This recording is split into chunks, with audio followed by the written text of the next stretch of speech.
Going back to South Carolina 2022, and we see Glover here at guard, and just a nice pancake rep. Not a ton to get into here. Linebacker blitzes from depth, ends up on the ground, and Glover is all too happy to make sure he stays down. Yeesh. That's about 330 pounds, man. That's tough. That is a tough day at work for this linebacker, number 52. Just nasty business, man. Nasty business. Hello, good people. Packers fans, football fans, and random internet viewers who are at least a little bit curious about how football is played at the pro and college level. My name is Tim Noonan. I have been a Packers fan for the last 20 years and a fan of scouting college players for the last 8 years. And today I will be looking at the Packers 2024 NFL draft prospect, Travis Glover. They picked Travis up late in this draft. He is out of a small school from Georgia State, so I'm excited to dig into the tape and look at what football looks like from a smaller school prospect. If you like the video, make sure to take a second to hit the like button, subscribe to the channel, and hit the little bell so that you know the next time I'm on here talking about football at the pro or college level. Without further ado, let's get into what to expect from this breakdown of Travis Glover. The first thing I want to talk about is just Travis Glover's versatility, his ability to play on the interior line, exterior part of the line as an offensive tackle or guard. Glover was asked to play tackle early in his career at Georgia State. Then at 2022, they tried him at guard, so we'll get to see some plays there. And then in 2023, they ultimately had him settle back at tackle after he had developed some better technical skills, and he proved to be a really useful offensive tackle out there. So just excited to see how playing those positions differently looks for him and what he can bring to the Packers having played both of those positions. Second area of his game that I want to look at is just his physical presence, the size and power he brings on every single play. He's a big dude at 6'6", 317 pounds, and he had actually dropped 15 pounds to get down to 317. So we'll watch him play at a bigger weight than he's currently at, but I don't think his power came from how much weight was on his frame. I think his power came from long, strong arms and technical skills being put together to make the use of his length and size. In the third section of the video, I just want to talk about a couple areas of growth, in particular his hand usage and his stamina and his speed of play. I saw growth from Glover in both of these areas of his game, in his hand usage, in his play speed, and I want to continue to see those things grow because I don't quite think they're at a starting tackle level or a starting guard level, but the growth from 21 to 23 shows me that he really can step those things up. And in the last section of the video, I will share my grade on Travis Glover, where I think he stacks up compared to other offensive linemen in this draft class, and where I think he fits with the Green Bay Packers. I see him as sort of a swing tackle who can kick inside and be a utility offensive lineman as guys get injured and as we dig further into the depth chart throughout the season. It happens to every single team, so it's always nice to have a Travis Glover on the roster or around the roster to call up to the 53-man roster. I think initially he will be a practice squad player and then be rotated in throughout the season. Enough preview. We are ready to see the first area of his game, the versatility to play offensive tackle or to kick inside at guard. So against Georgia Southern in 2021, we see Glover here at the left tackle position, and he has a nice rep here helping the guard with one interior defensive lineman and then getting back out into space to handle this edge defender. I would like to see him get a little bit lower out of the snap. That's a theme that we'll see consistently in this video. I think he bends at his waist a little too much, and it puts him in compromising positions. But overall, this is 2021. This is while his game is still very raw. So just nice to see him have this early on in his career where he looks like a nice, capable, competent offensive tackle. In 2022 against South Carolina, we see him rotate inside to guard. He helps seal off a double team against this interior defensive lineman, then moves to the second level to take care of this linebacker. So checking it out in real time, double team, seal, get to the second level. Nice run play for the offense there. And then just seeing it in half speed.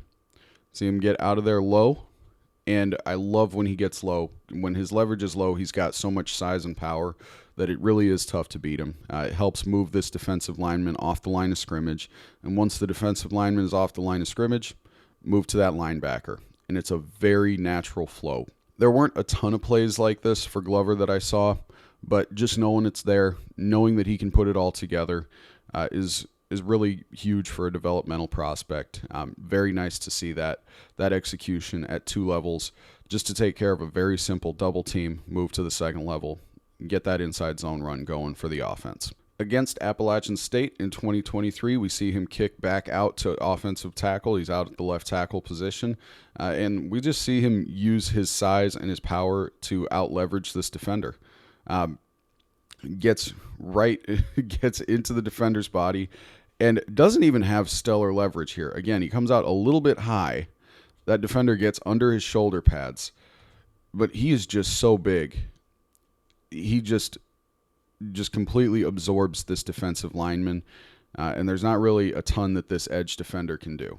Not just his size, but his power on this play is something that's really intriguing for his game, because like we saw in the last play, when he puts it all together, he's a very effective offensive lineman. But even when he doesn't put it all together, you see the physical gifts to be a dominant OL. So hoping he can start to put those technical tools together. But you see offensive, whether he's at the tackle position, the guard position, he's got some skills to work with. And against LSU, again, at the offensive tackle position, we are going to see him take on this 5 technique, this big defensive end, and just handles this power rush well.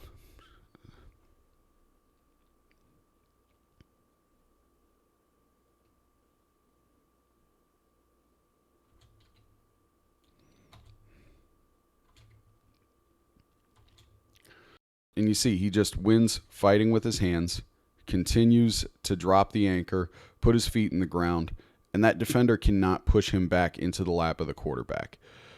So nice rep against LSU. There's a lot of plays that we're watching with Travis Glover that are from smaller schools, Appalachian State, Georgia Southern. So getting to see him against a big edge defender from LSU gives you a little bit of a sense of what he looks like one-on-one against NFL talent. And this is a really solid rep, and he had a few of these against LSU and against this big number 35 for LSU. To cap off this section, he can play inside, he can play outside, he's got some size, he's got some technical ability that he has developed by 2023. And again, we'll talk about later some of the other areas of growth that I want to see from him going forward. But so far, his development is in a solid place for a late round draft pick. The second area that I want to talk about with Travis Glover is just his size and power. It's not just that he is 6'6" with 34.5-inch arms. And just for context, the top offensive lineman in this draft, Joe Alt, the biggest dude in the draft, who the San Diego Chargers took with the 5th overall pick, Joe Alt has 34.25-inch arms. So just to put into context how freaking big Travis Glover's arms are. He's got length to work with, and that's one of those things that launched him into the draft this year. We'll see how he puts that length to use, but he also just has a sturdy base with good physical power between his shoulders, in his lower body. So on this play, what we're going to see is he's inside at guard, and he goes up against now Bears defensive lineman Zach Pickens. So maybe we'll get to see a matchup between these two at some point. But what he does here is just comes out of the snap low, attacks Pickens, and Pickens is a really crafty defender. He pushes him back into the backfield a little bit, so I want to see more power. But at the very least, what Glover does is just holds Pickens up, keeps him out of the run play, makes it very difficult for Pickens to get to the ball carrier. Right? Comes out low, and you see Pickens able to push Glover into the backfield. But Glover does not give up the gap. He keeps a space clean for the running back so that Georgia State can get some yards here against South Carolina.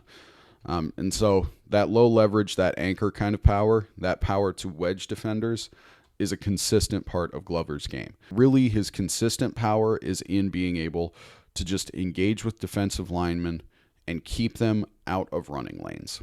Defenses sort of have fits after a few reps with Travis Glover because he's so big and he does have some speed limitations.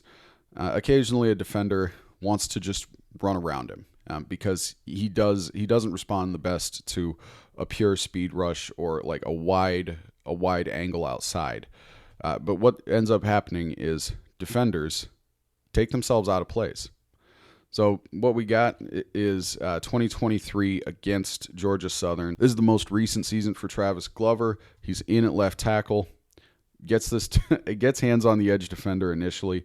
I would like to see him get a second effort here. So it's nice that right there, right, pushes that edge defender out a little bit. He's wedged himself into where the run lane is going to be. So this edge defender has taken himself out of the play, trying to bubble around Glover. I would just like to see Glover finish this play a little bit better here, right? Be able to get hands on that defender. But even still, just his size, his physical presence, defenders knowing his power, they sometimes may take themselves out of the play against Glover. We're going back to South Carolina 2022, and we see Glover here at guard, and just a nice pancake rep. Not a ton to get into here. Linebacker blitzes from depth, ends up on the ground, and Glover is all too happy to make sure he stays down. Yeesh. That's about 330 pounds, man. That's tough. That is a tough day at work for this linebacker, number 52. Just nasty business, man. Nasty business. Against LSU in 2023, he is back out at offensive tackle at the left tackle position. And we see him just wedge himself into a potential run lane for an inside zone block. And this defensive end doesn't gain any ground against him. And Glover keeps fighting and actually moves him downfield a little bit. So gets in there, low leverage, lands both hands, and just keeps fighting, wedging, moving his feet. And this defensive end can't really gain any ground against him.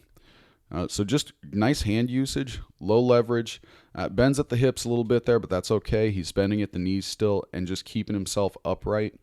And you'll notice this is early on in the game. This is in the first quarter, about 8 minutes left. So he's still got energy. He's still got stamina. And like this is what it looks like when Travis Glover is putting it all together. He's just a very sturdy offensive tackle. And if he shores up the consistency, you're going to see a lot more plays like this from him. So obviously, Glover is a late round pick. He's a developmental prospect. He has areas of growth in his game. And for me, those areas of growth are his hand usage and his athleticism and play speed. So when I say play speed, I mean how quickly does he get out on reach blocks? How quickly does he move in space on run plays? How does he move in space to back up on pass blocking reps to get in positions versus athletic defenders? So I think that kind of play speed needs to improve, and also just the consistency of how he lands his hands. Because like I said at the top, he's got big, long arms, and if he can make good usage of his hands and his technique with his hands, those long arms become a huge asset for his game. They become something that he can really dominate defenders with. What we see here is he's at the left tackle position, and Georgia State is running a run-pass option. So he's blocking this a little bit like a run, but he does not follow this edge defender back towards the quarterback and just leaves the quarterback susceptible to a hurry and just puts his teammate in a tough position here by getting his feet stuck in the mud. He does not respond very quickly. His eyes don't seem to pick up that defender, and he just lets him go by. And this is the kind of rep that I put more on speed and movement, because he does just look a little bit lethargic on this play.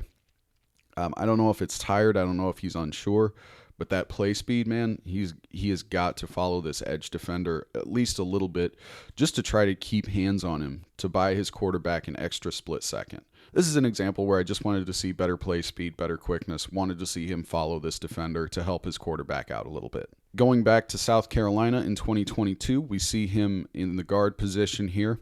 And I talked at length, no pun intended, about his arm length.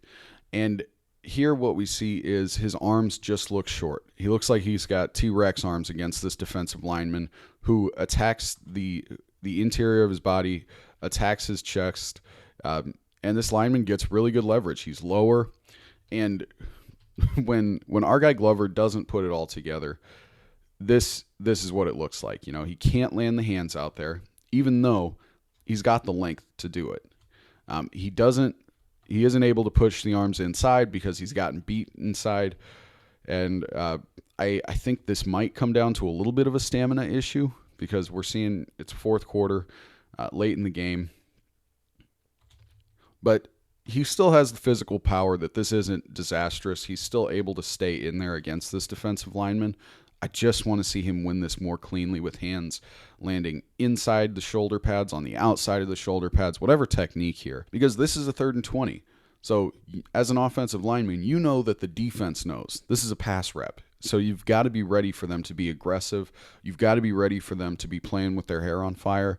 And Glover just looks a little bit caught off guard, and the hands don't look clean here. So just want to see that hand usage improve over time. And I think in 2023, the hands did get a lot better for him. And we'll see some examples of even in game how he picks up and learns how to attack defenders. Against Georgia Southern in 2023, you see him at the left tackle position. Georgia Southern drops 8 into coverage. They're only rushing 3, and it's pretty clear from the set pre-snap that that's what they're doing. They could blitz these linebackers, but if the linebackers blitz, you have plenty of time to respond. So Glover just knows he's going to be responsible for this edge defender. The edge defender's been working on Glover for a lot of this game. He's been attacking the body, and on this play, the edge sets up a spin move, and Glover comes out of the snap way too high. His hands don't land, and it results in this sort of disastrous play. Pressure on the quarterback, interception at the end of the half. And look, part of this is on the quarterback, Darren Granger. Can't throw that ball. But Glover puts the quarterback in a tough position here. He doesn't attack this edge well. He's got one assignment, and he just needs to be able to finish that assignment. If Granger has more time here, I don't think this ball comes out. But he gets hurried, and the clock speeds up a lot for him. On this secondary angle, what you see is, first, he's standing damn near straight up. Not great.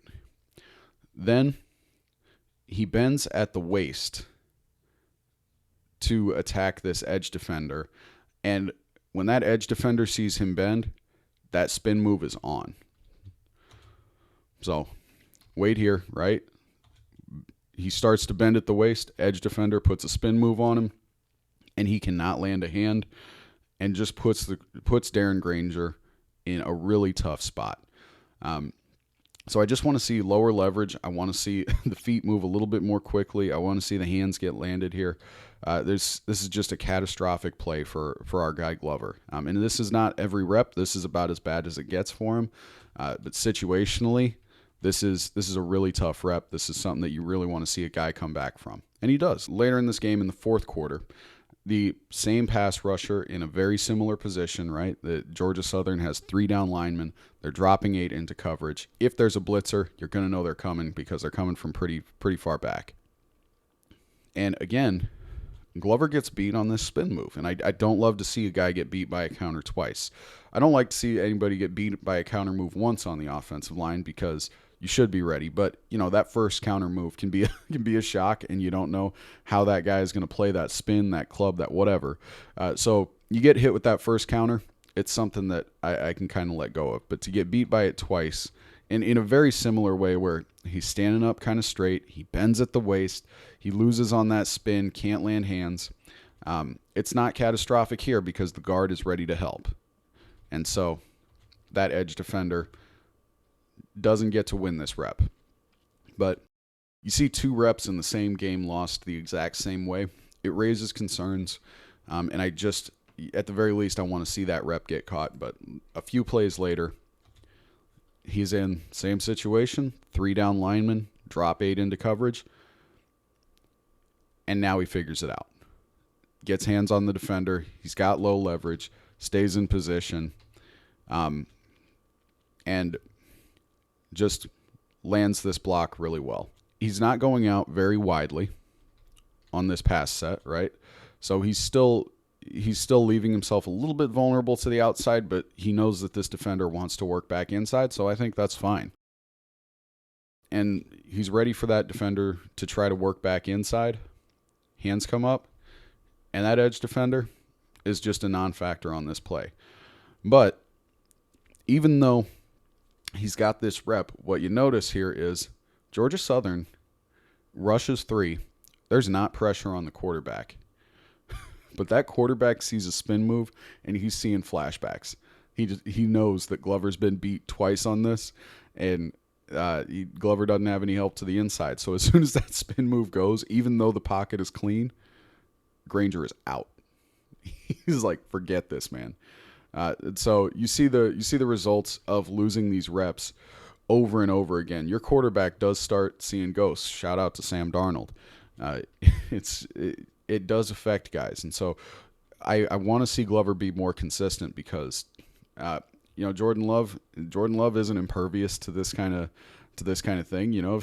Early on in the first 8 weeks of the season last year, we saw Jordan Love really have issues trusting the offensive line, and that had a residual effect on him through the year where he would make sort of odd and unnecessary pocket movements. And so if Glover is going to be a consistent offensive tackle, you cannot let your quarterback see ghosts. You have got to keep the ghosts in the closet. You got to keep the monsters under the bed. You've got to be more consistent, and I think Glover can. I think he can be. I mean, obviously in this game, you see him pick this thing up that he's lost twice on, so you know he can get better. You know he's going to keep getting after it, and it looks like from his time from 2021 to 2023, he looks like he has received good coaching, and he looks like he's really taking it in. So kudos to the coaching staff, particularly offensive line at Georgia State. And also kudos to Travis Glover, because not every guy is coachable. Not every guy is able to take the leap that Travis took from 21 to 23 and launch himself into the NFL draft conversation. Just a couple last little plays showing some concern I have with his speed. Just on this run play, I just want to see him be able to follow this defender out, finish a block. And I don't know if this comes down to stamina. I don't know if this comes down to his athleticism in 2021. Again, this is a couple years ago, so it's not super representative of the player he is now.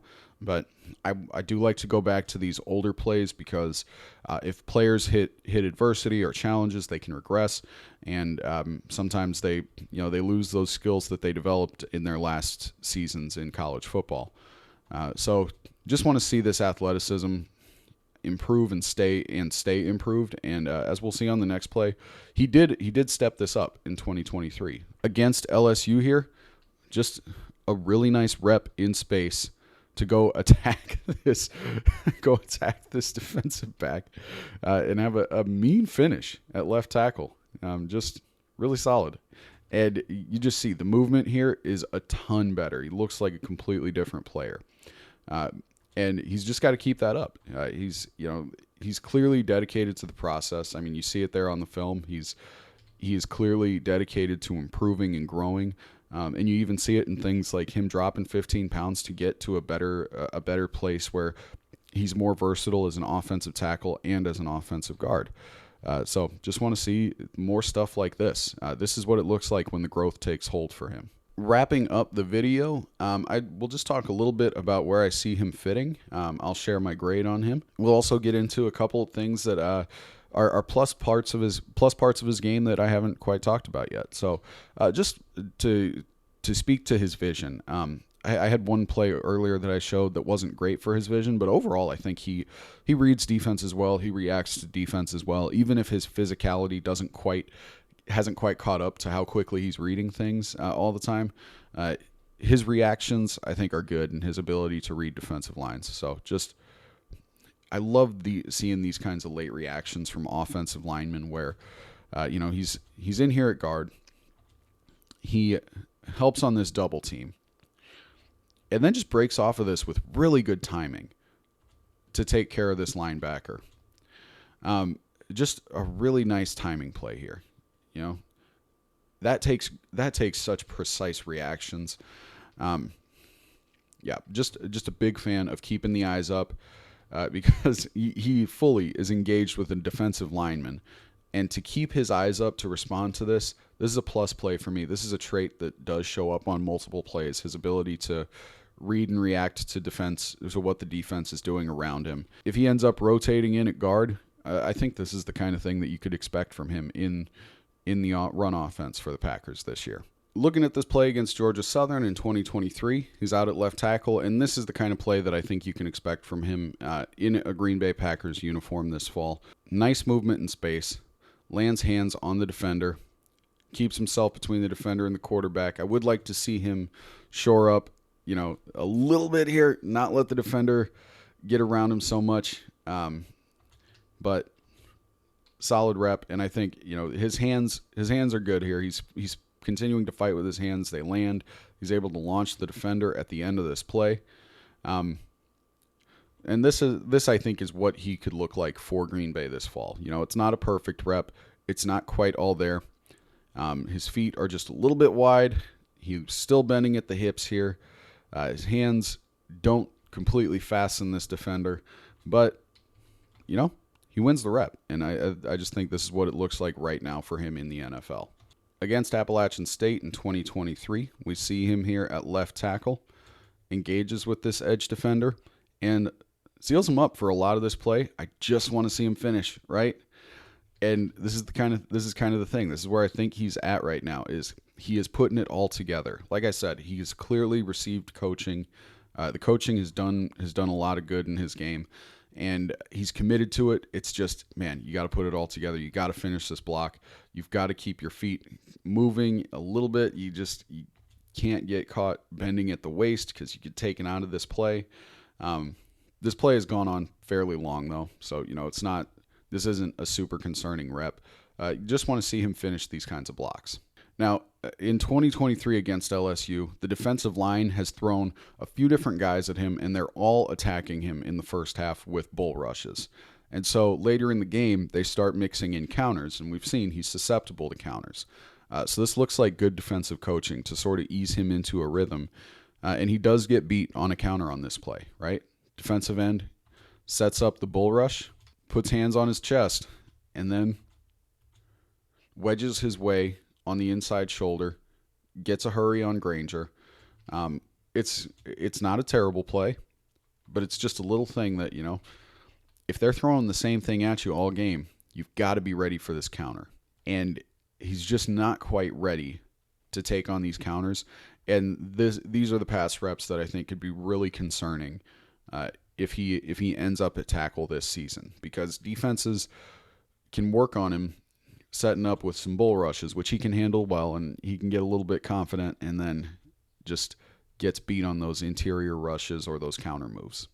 But when he puts it all together, it looks like he looks like a stone wall, And even this play, not perfect, still bends at the hips here. But he's attached to the offensive line. His eyes are up. He's coiled. He's bending at the knees. He's ready to attack. I like the aggression here to sort of enforce on this at this point in the pass rush, because this defender rushing at him is the only guy who's going to attack him. So take the fight to him. I do appreciate that. And if he can lock it all in together, this is the kind of stuff that I want to see on every single snap. Overall, I see him as a practice squad guy. I think he could sneak his way onto the 53-man roster. I think he'll compete against Jacob Monk. He is sort of an odd duck as far as Packers draft picks go at the offensive line, because the Packers like to pick offensive linemen who have more athleticism to their game. What I'm showing right now are just the relative athletic scores of Jordan Morgan, of our guy Glover, and then another draft pick, Jacob Monk. And you see Morgan and Monk both have high relative athletic scores. They have a little bit better agility and power, at least in a measurable way, like in a testing way.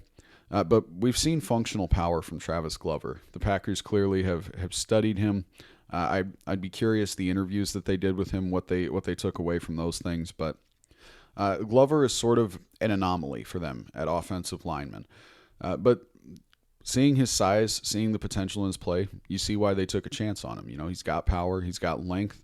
And he has played interior line and he's played offensive tackle. I also have him graded out a little bit more highly than Jacob Monk. And this is mostly, I think, showing a bias that I have towards the value of power and length and those kinds of physical gifts for offensive line. I see him fitting at offensive tackle pretty well if the coaching can take. Where he's at right now, I think he's a solid backup offensive lineman. And I just don't know if there's a roster spot for him right now. But I do think if there is, he's going to have to convince the coaching staff that it's more valuable to have a backup swing tackle or have a backup tackle who can kick inside to guard than it is to have a backup center on Sunday like Jacob Monk, who has shown the ability to tidy up an offensive line, to read defenses, to help create good protections for the offensive line. Jacob Monk wins this matchup between the ears. I think Travis Glover wins it with his physicality. And so going into camp, I'd be surprised if both these guys ended up on the final 53-man roster. I think they're going to be competing, and the coaching staff is going to have a tough decision to decide what they want on that 53-man roster. But looking at Glover's development over the years, looking at what he looks like when he does put all those technical things together with his size, with that 6'6" frame, a little bit slimmed down, and with those long arms, I think the coaching staff is going to want to keep that guy on the practice squad and at the very least at the practice squad and see what he can turn into. So if you like the video, take a second to hit the like button, subscribe to the channel, make sure to ring the little bell so that you know the next time I'm on here talking about football at the pro or college level. Hope you have a great day. Peace.